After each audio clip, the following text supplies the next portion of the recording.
తాకట్లో ఉన్న బంగారాన్ని విడిపించి ఆ రోజున మార్కెట్ ధర కట్టి మిగిలిన డబ్బును మీకు అందిస్తుంది కొమ్మూరి గోల్డ్. అండ్ ఇప్పుడు మనం ఒక ప్రభంజనం గురించి మాట్లాడుకుందాం. ఆది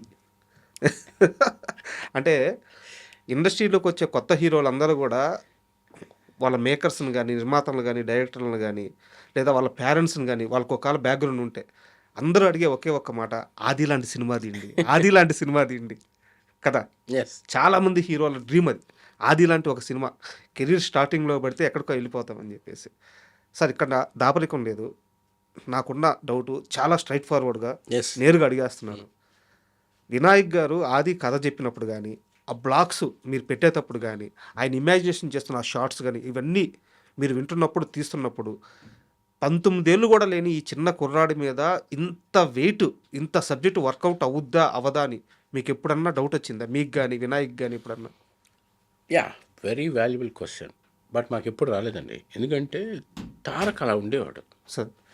అతన్ని చూస్తేనే ఇది చేయగలుగుతాడు అనే ఐడియా ఉండే తప్ప అతను చేయలేడనే ఐడియా ఎప్పుడు మాకు రాలే. మేము ఫుల్గా నమ్మాము, తను కూడా అలాగే నమ్మేవాడు. తను కూడా అట్లాగే, మేము ముగ్గురం అట్లా టైట్గా ఉండి పనిచేసాం సార్. యాక్చువల్గా Vinay was assistant director, co director for Kranthi Kumar గారి దగ్గర సినిమా నేను చేసినప్పుడు మా ఇద్దరికి బాగా క్లోజ్ ఇంట్రాక్షన్ వచ్చేసింది సార్. క్రాంతి గారికి అసలు 9 నెలల సినిమా యాక్చువల్గా ఆ సినిమా పేరు. ఆ సినిమాకి కో డైరెక్టర్ వివి వినాయక్ సార్. నేను వినయ్ అని మేమిద్దరం ఎరా అంటే ఎరా బావా అనుకునే ఫ్రెండ్షిప్ వచ్చేసింది. క్రాంతి గారికి ఒంట్లో బాలాకి ఎక్కువ సినిమా ఇతనే తీశాడు, చాలా ఎక్కువ cinema sir. Kranthi garu scenes చెప్పేసేవారు. ఓకే. ఆయనకు ఈవినింగ్ అవగానే కొంచెం హెల్త్ ఇష్యూస్ ఉండడం వల్ల rest of the cinema Vinay చేశాడు సార్. అలా మా ఇద్దరికి క్లోజ్ ఫ్రెండ్షిప్ అయిపోయి సినిమా చేస్తే నీతో చేయాలరా అని. సో తనకి ఆది సినిమా రావటం, మేమిద్దరం పనిచేయటం, దానికి మేమిద్దరం వెళ్ళి తారక్ని కలిసాం ఒక షూటింగ్లో, తన పర్సనల్ వేరే షూటింగ్లో వెళ్ళి కలిసిన. ఫారెన్లోనా ఇది?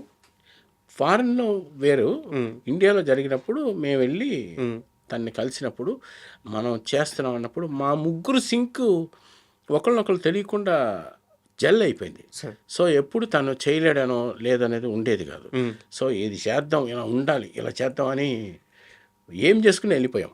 అంటే ముందటి నుంచి మాకు సక్సెస్ కొడతామనే ఫీలింగ్లోనే, కాన్ఫిడెన్స్లోనే పనిచేసాం. అంటే మీరు చేయడం వేరు సార్, తారక్ గారు చేయడం వేరు, మీకు నమ్మకం ఉండడం వేరు. బట్ దాంట్లో ఉన్న ఆ బ్లాక్స్ కానీ, షార్ట్స్ కానీ, ఆ వెయిట్ కానీ అప్పటికి ఇండస్ట్రీలో నెంబర్ 1 హీరోకి పెట్టాల్సిన కంపోజింగ్ అదంతా. సో నేను ఆ మొండి ధైర్యం గురించి అడుగుతున్నాను, ఎలా నమ్మారు అని. సో బట్ మీరు చెప్పారు మాకు ఒక నమ్మకంతో వెళ్ళిపోయామని.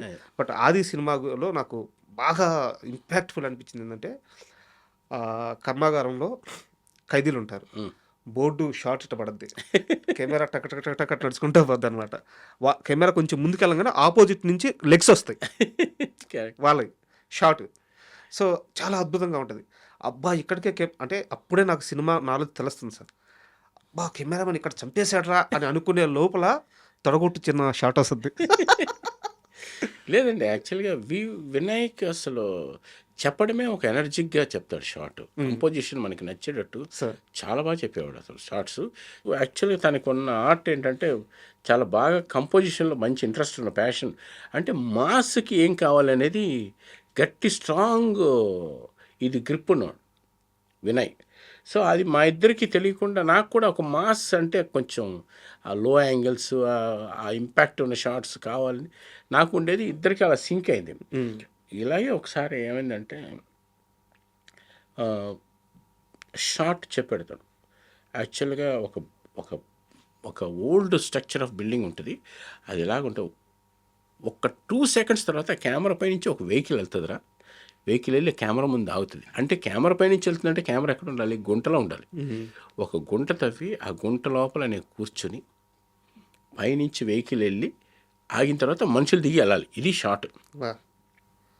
ఇది మంచి composition. It is not big short. నేను పెద్దగా సీరియస్గా తీసుకెళ్ళి, ఎందుకంటే అప్పటికే పెద్ద పెద్ద సినిమాలు చేస్తున్నాను కదా, బ్యూటిఫుల్గా తీయచ్చు అని చెప్పి షార్ట్ పెట్టేశాను. ఇక్కడ మ్యాజిక్ ఏం జరిగిందంటే చీప్ కంటిన్యూటీ లేదు, కలర్ మిస్ అయింది. సో అంతకుముందు మేము ఎక్కడో వైజాగ్లో ఒకటి తీసాం, అదే లొకేషన్ వేరే చోట చీట్ చేసి తీస్తానమాట. అర్థమైంది. సో జీప్ కంటిన్యూటీ లేదు. అప్పటికప్పుడు జీప్ కలర్ కొట్టుకొచ్చారు. ఈ విషయం యాక్టర్స్ ఎవరికి చెప్పలేదు. ఉమ్. కలర్ తొందరగా ఆరదు కదా. అవును సో వీళ్ళని తీసుకొచ్చి నుంచోబెట్టేశారు. డాలీ డైరెక్టర్, డాలీ తెలుసు అవును కదా, అవును. అతను అసిస్టెంట్ డైరెక్టర్. ఉమ్.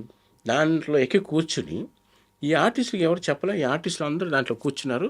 పైకి ఎక్కి కూర్చున్నాక చెప్పింది ఇవన్నీ అంటుకుంటున్నాయి, ముట్టుకుంటే పెయింట్ అంటుకుంటుందని జాగ్రత్తగా కూర్చున్నారు. ఎవ్వరూ కూడా ఫుల్ జనంగా ఉన్నారు. డిస్టర్బెన్స్. ఈ వెనక డోర్ లాక్ చేయలే, ఎందుకంటే దిగాలి కదా. అవును. డోర్ లాక్ చేయకుండా పట్టుకున్నారు.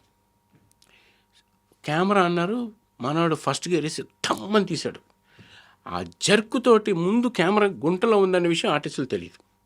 ఎందుకంటే ఈ జనం గోల్లో మాకు అర్థం కాలేదు. తొందరగా షార్ట్ తీసి బయటకు వెళ్ళాలి. ఆ తీసినప్పుడు గుంట పైనుంచి సడన్గా కారు ముందుకి, వెహికల్ జీప్ ముందుకు వెళ్ళేసరికి మొత్తం జనం వచ్చి గుంటలో పడిపోయారు, నా మీద పడిపోయారు వచ్చి. అబ్బా. మొత్తం 6 ఒక్కొక్కడు 110-120 కిలోలు ఉండు. అందరూ వచ్చి నా గుంటలో నా మీద పడ్డారు వచ్చి. కెమెరా ఉంది. కెమెరా లోపల ఉంది, నేను ఉన్నాను. మొత్తం పడిపోయారు. ఫిష్ వెంకట్ ఒక ఆర్టిస్టు, ఇలా రకరకాల వాళ్ళు. ఒకడికి కాలర్ బండి ఇరిపోయింది, ఒకటి మోచే ఎగిపోయింది. నాకు మాత్రం ఏం జరగలేదు. నేను అట్లా లోపల కూర్చునిపోయాను. మొత్తం 6 పడిపోయారు. Major accident. రఘుబాబు గారు యాక్సిడెంట్ అయింది అప్పుడు ఆ షాట్లకి యాక్సిడెంట్ అయింది. అందరూ గుంటలో పడింది. అదే సార్. భయపడిపోయాడు వినయ్, నీకేమైనా అయిందని. సో ఇలాంటి రిస్క్లు, ఇలాంటి కష్టాలు ఓల్డ్ చూసాం. సార్. సో ఎప్పుడు కూడా జంకలేదు. సో అలాగే జలపతిరావు వారి డెత్ ఒకటి ఉంటుంది, గోబలి అని ఒకటి ఉంటుంది. అవును. అసలు ఆ వినయ్ చెప్పేటప్పుడే హై ఎమోషన్గా చెప్పేవాడు. ఏ సీన్ చెప్పినా హైలీ ఎమోషన్. ఫస్ట్ పిక్చర్ కదా, ఇంకా అసలు పీక్స్లో ఉండేవాడు. సార్. సో అది తారక్ మాకు ఫుల్ సపోర్ట్. ఏ సీన్ తీయాలన్నా హై వోల్టేజ్లో తన యాక్టింగ్ ఉండేది. అప్పట్లో అసలు మామూలుగా ఉండేది కాదు. సినిమా రిలీజ్ అయింది ఫస్ట్ షో నుంచే బిగ్ టాక్. అవును. Really enjoyed a film. Climax ఫైట్లో ఎన్టీఆర్ గారు నిజంగానే లెఫ్ట్ హ్యాండ్తో ఆ 2 ఫ్రేమ్స్ని, ఫోటో ఫ్రేమ్స్ని పగలగొట్టారు అని చెప్పి చెప్తారనమాట. సో అది నిజం కూడా. బట్ మీరు షూట్ చేస్తున్నప్పుడు ఈ పిల్లోడు కొట్టేశాడ, నిజంగానే కొట్టేశాడని కొంచెం ఏమన్నా అందరూ సెట్ మొత్తం ప్యానిక్ అయ్యారా? యాక్చువల్గా అది నాట్ ప్లాన్డ్. యాక్చువల్గా ఒక ఫోటో ఫ్రేమ్ ఉంది. అది ఫోటో ఫ్రేమ్ లోపల ఉండే గ్లాస్ ఉంటుంది కదా, అది షుగర్ గ్లాస్. సార్. సో యాక్చువల్గా ఏంటంటే షుగర్ గ్లాస్ అని మనకి చెప్తారు. ఒక్కోసారి షుగర్ గ్లాస్ అయి ఉండదు. షుగర్ గ్లాస్ అని ఎప్పుడు తెలుస్తుంది? పగల కొడితేనే మనకి తెలుస్తుంది షుగర్ గ్లాస్. అది actually normal glass. Art department లేకపోతే మామూలుగా మ్యానుఫ్యాక్చరింగ్ డిఫెక్ట్స్ వల్ల అది నార్మల్ గ్లాస్ వచ్చింది షుగర్ గ్లాస్ బదులు. సో మనకి మన యాక్షన్ ప్లానింగ్ ఏంటంటే ఆ గ్లాస్ని పగలగొట్టే ప్లానింగ్. సో తను ఫైట్ చేసినప్పుడు దాన్ని మా ప్లానింగ్ ప్రకారం కొట్టాడు, కానీ అది షుగర్ గ్లాస్ కాదు, నార్మల్ గ్లాస్. అది మొత్తం ఇక్కడ కట్ అయిపోయింది. సో తను 1 మోర్ చేయకుండా కంటిన్యూ చేశాడు. అక్కడి నుంచి సీన్ కంటిన్యూ చేసేసాడు తను. కట్ అయింది, బ్లడ్ వచ్చేస్తుంది, నేను చూస్తున్నాను, కట్ వస్తుంది. ఇంకా తగిలిన తర్వాత లాస్ట్ కట్ అయిన తర్వాత తను చూసుకునేసరికి మొత్తం ఇదంతా కట్ అయిపోయింది. ఇంకా ఇక్కడ కట్ అయి ఉంటే మొత్తం నర్వ్ అంతే, ఆల్మోస్ట్ డీప్గా 6-7 స్టిచెస్. చాలా పెద్ద ప్రమాదం తప్పింది. వెంటనే కెమెరా వదిలి గబగబా పరిగెత్తి వెళ్ళి ఇలా పట్టుకుంటే ఫుల్ బ్లడ్.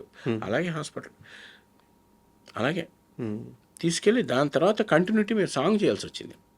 మీకు నీ నవ్వులు తెల. అందుకని మీకు హ్యాండ్ కవర్ చేసి చేసింది సాంగ్ అది.